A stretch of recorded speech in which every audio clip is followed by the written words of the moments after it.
बिस्मिल्लाहिर्रहमानिर्रहीम। अस्सलामुअलैकुम स्टूडेंट्स। उम्मीद करता हूँ कि आप सब लोग खैरियत से होंगे और खुश होंगे।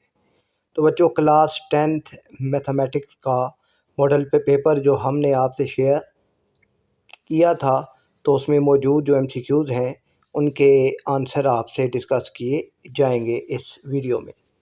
तो बच्चों, पहला MCQs है कि 3 माइनस 3 अयोटा इक्वल है m-2 अयोटा प्लस 3।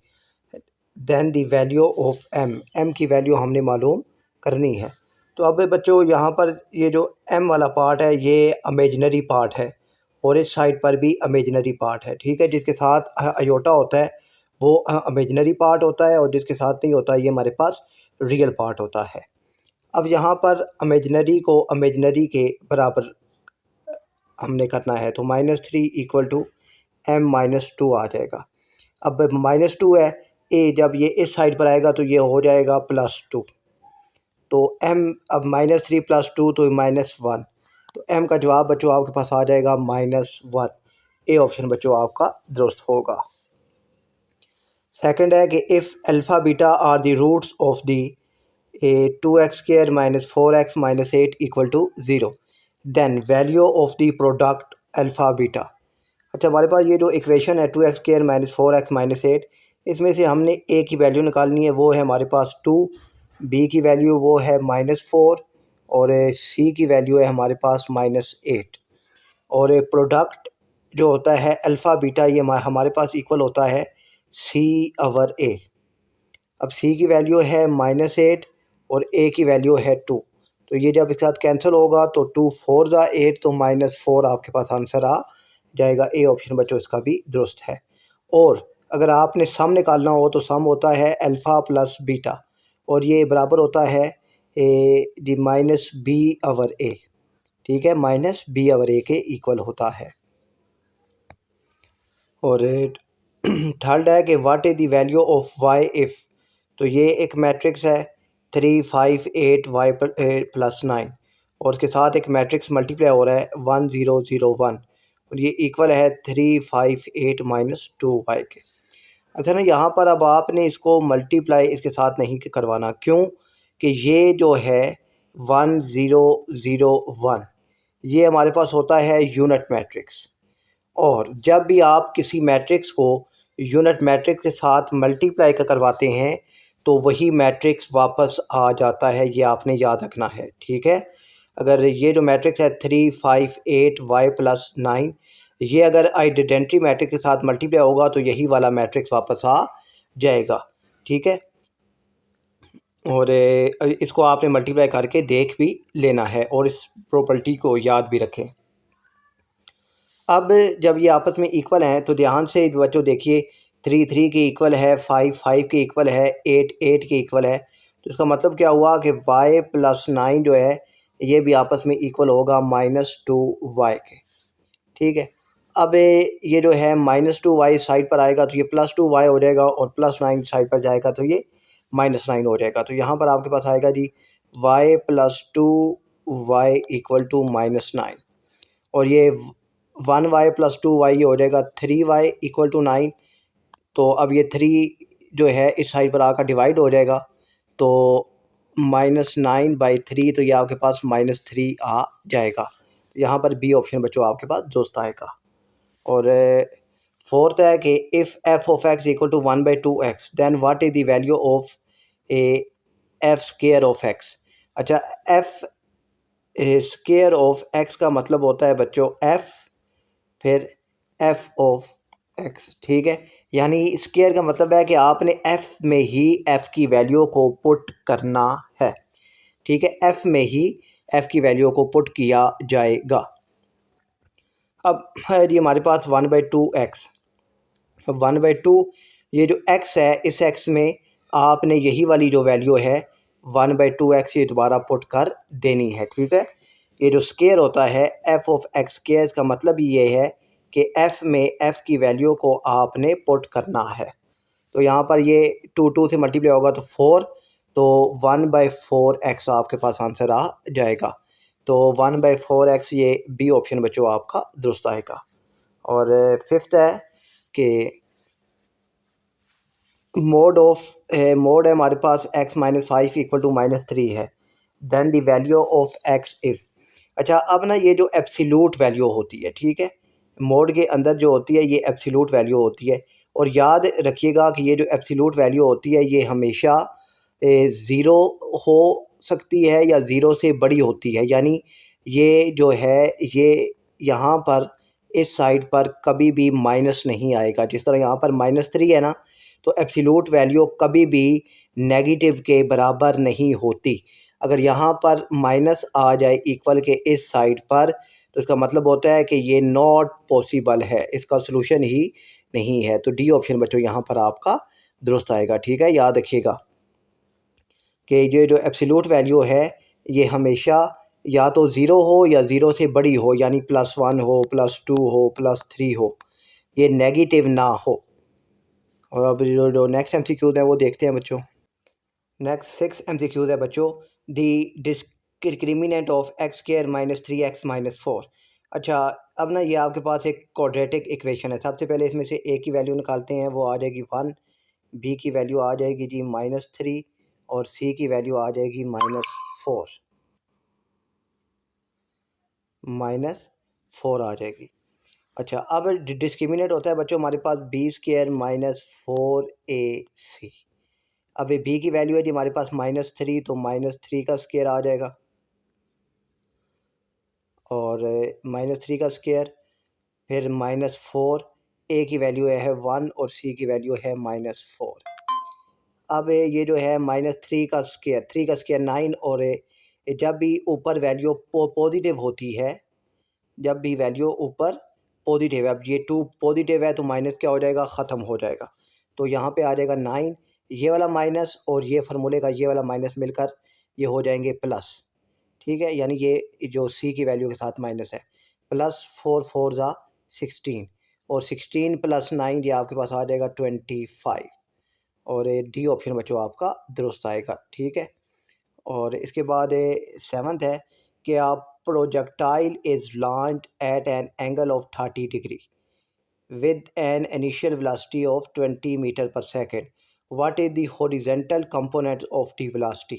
अच्छा, इस लफ्ज़ पर आपने गौर करना है कि हॉरिजेंटल कंपोनेंट, हॉरिजेंटल कंपोनेंट का मतलब है जी Vx, और हॉरिजेंटल कंपोनेंट हमेशा बच्चों बराबर होता है, याद रखिएगा, cos थीटा के। ठीक है, अब वेलोसिटी है ना, तो ये आ जाएगा v cos थीटा। अब वेलोसिटी है उसके पास 20, cos और थीटा की वैल्यू है बच्चों आपके पास 30 डिग्री, तो ये आ जाएगा जी 20 और cos 30 होता है जी हमारे पास √3/2। ठीक है, ये 2 उसके साथ कैंसिल होकर ये आ जाएगा 10, और 10 अंडर रूट, जब आप 10 और मल्टीप्लाई √3 के करेंगे तो ये आलमोस्ट 17.3 मीटर पर सेकंड आ जाएगा। ठीक है, ये आपने याद रखना है। इसके बाद है बच्चों हमारे पास से 8 है कि in a triangle ABC, if a equal to 10 है, b इक्वल टू 15 है और एंगल अल्फ़ा 32 डिग्री है, तो एंगल बीटा आपने मालूम करना है। तो यहाँ पे लॉज ऑफ साइन इम्प्लीमेंट होंगे। ठीक है, a आवर साइन अल्फ़ा और इक्वल है b आवर साइन बीटा के। अब a की वैल्यू है जी आपके पास 10 आवर साइन जो है अल्फ़ा, अल्फ़ा की वैल्यू है साइन 32 इक्वल है बी की वैल्यू है जो आपके पास 15 आवर साइन बीटा। ठीक है, यहाँ पर बीटा आता है। अब आपने साइन बीटा मालूम करना है तो आप इसको क्रॉस मल्टीप्लाई कर देंगे। ठीक है, साइन बीटा के साथ आ जाएगा 10 और साइन 32 के साथ आ जाएगा 15, तो 10 मल्टीप्लाई साइन बीटा और ये इक्वल हो जाएगा जी 15 मल्टीप्लाई साइन 32। ओके, अब ये 10 मल्टीप्लाई हो रहा है, इस साइड पर आएगा तो डिवाइड हो जाएगा, तो आपके पास आ गया है जी sine beta equal to 15 multiply sine 32 degree divided by 10। अब आपने इस सब को कैलकुलेटर में लिखना है तो आपके पास इसका जवाब आ जाएगा। मेरे पास कैलकुलेटर नहीं है तो इसका जवाब जो है वो मैंने कैलकुलेट नहीं किया। ठीक है, आप इसका जवाब मालूम कर सकते हैं। अब जो नेक्स्ट है उसको देखते हैं बच्चों। नाइन्थ है बच्चों कि to create a realistic rainbow effect which type of the curve is the most appropriate for the curve.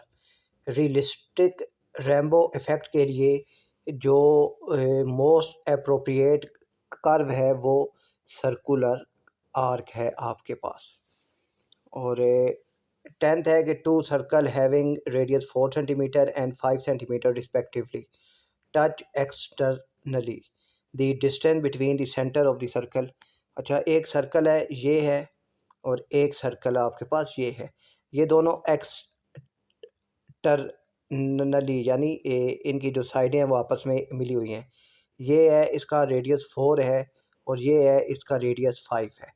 तो अब इन दोनों के दरमियान डिस्टेंस, तो दोनों के दरमियान डिस्टेंस निकालने के लिए आपने इन दोनों के जो रेडियस है इस इनको ऐड करना है। ठीक है, तो 4 प्लस 5 इक्वल टू 9 सेंटीमीटर आपके पास आंसर आ जाएगा। और अगर ये इंटरनली आपस में टच होते तो फिर दोनों के जो रेडियस हैं वो आपस में माइनस होते। और फिर है जी बच्चों 11th है the probability of getting two tails when two coins are tossed. तो अब दो कॉइन्स हमने तो टॉस किए हैं, तो चांस है कि दोनों में हेड आ जाए, या एक हेड हो एक टेल हो, या फिर एक टेल हो या एक हेड हो, या तो फिर दोनों टेल हों। ठीक है, ये चांसेस हैं इनके आने के। ठीक है, दो कॉइन्स हैं ना, एक साथ अगर उनको टॉस किया जाए तो या तो दोनों में हेड आ सकता है, या हेड और टेल आ सकता है, या टेल और हेड आ सकता है, या दोनों टेल आ सकती हैं। तो टोटल जो आपके पास सैंपल आ गए वो आ गए 4। और अब आपने ने ये मालूम करना है कि दोनों में कॉइन कितनी दफ़ा आ सकता है। तो दोनों में जो कॉइन आ सकता है वो एक बार आ सकता है। तो प्रोबेबिलिटी आपने मालूम करनी है। तो टोटल सैंपल आते हैं नीचे और जो चांसेस होते हैं वो आ जाते हैं, यानी अकरेंस जो है वो ऊपर आ जाता है। तो 1/4 आपके पास आंसर आ जाएगा। ठीक है, ये आपने याद रखना है। और फिर है जी 12 line of best fit is given by the equation. अच्छा, लाइन ऑफ बेस्ट फिट, ठीक है, लीनियर रिग्रेशन जो है या best fit, line of best fit, ये आपके पास होती है y equal to m x plus c, y equal to m x plus c, ये आपने याद रखना है। और है जी if a line is tangent to a circle at point P, what is the angle form between the tangent line and the radius drawn two point P. तो जब आप टेंजेंट ड्रा करते हैं तो वो हमेशा परपेंडिकुलर होता है रेडियस के। तो परपेंडिकुलर का मतलब है कि वो 90 डिग्री होगा। तो सी ऑप्शन बच्चों आपका दोस्त आएगा 90 डिग्री। और इसके बाद है जी हमारे पास कि टू सिंपली 14 है जी to the simplified form of the expression. तो इसकी सिंप्लीफाइड फार्म भी देखनी है। अब ना यहाँ से बच्चों ऊपर आप ध्यान से देखें तो यहाँ से 2x कॉमन आता है। तो 2x आप अगर कॉमन लें तो अंदर रहेगा जी x-1। और यहाँ से 2x कॉमन आता है, तो यहाँ से भी आप जो है वो 2x कॉमन लें तो अंदर रह जाएगा जी x+1। और इसके नीचे है जी x+1 और इसके नीचे है जी x-1। अब ये x-1 इस x-1 से कैंसिल, ये x+1 इस x+1 से कैंसिल, ये 2x और 2x आपस में मल्टीप्लाई होंगे तो 4x² आपके पास आंसर आ जाएगा। और फिर है जी बच्चों हमारे पास 15 है कि 2x + 3y = 2, then find y intercept. अच्छा, हमारे पास जो इंटरसेप्ट होते हैं वो दो होते हैं। ठीक है, यहाँ पर सबसे पहले है जी y इंटरसेप्ट। y इंटरसेप्ट का मतलब है कि x की वैल्यू आपके पास ज़ीरो है। x की वैल्यू आपके पास ज़ीरो है, तो जब x ज़ीरो है तो ये सारा पोर्शन आपके पास हो गया ज़ीरो। ये +3 इस साइड पर आएगा तो ये +3 y के साथ मल्टीप्लाई हो रहा है, इस साइड पर आएगा तो डिवाइड हो जाएगा। तो y = 2/3, 2/3 ये बी ऑप्शन बच्चों आपका दोस्त आ जाएगा। और हमने अगर x इंटरसेप्ट मालूम करना हो तो हमारे पास होता है y = 0। तो यहाँ पर ये जो y वाला पोर्शन है ये सारा ज़ीरो हो जाएगा, ये 2 मल्टीप्लाई हो रहा है इस साइड पर आएगा तो डिवाइड, तो 2/2 = 1 आ जाएगा x इंटरसेप्ट। ठीक है, और हमने y इंटरसेप्ट मालूम करना है तो वाई इंटरसेप्ट के लिए एक्स ज़ीरो होता है, एक्स ज़ीरो होगा तो 3 साइड पर डिवाइड होगा तो 2/3 आपके पास आंसर आ जाएगा। ठीक है, ये आपने याद रखना है। अपना ख्याल रखिएगा बच्चों, अल्लाह हाफिज़।